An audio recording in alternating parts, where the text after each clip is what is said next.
Welcome to Chillin' 101. We hope this video helps. In this video, I will explain how to make fried rice using normal rice. First, ensure your rice is cold and preferably day-old. This prevents it from becoming mushy when stir-fried. Gently break apart any large clumps of rice with your hands or a fork. Using a long-grain or medium-grain variety like jasmine rice will give you the best results for a fluffy, non-sticky fried rice. Achieving restaurant-quality fried rice starts with high heat. Get your wok or large skillet smoking hot before adding about 2 tablespoons of oil.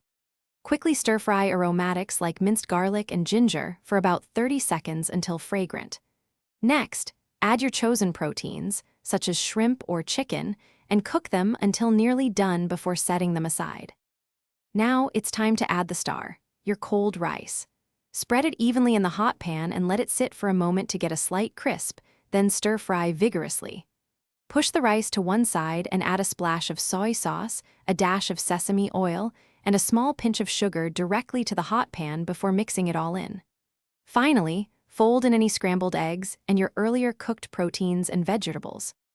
To finish, garnish your delicious fried rice with fresh chopped green onions and perhaps another small drizzle of sesame oil for extra aroma.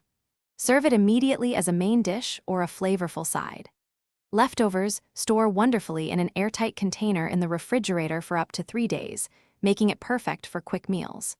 For those looking to streamline their weekly meal prep, check the description for a link to some fantastic leak-proof containers and other great deals.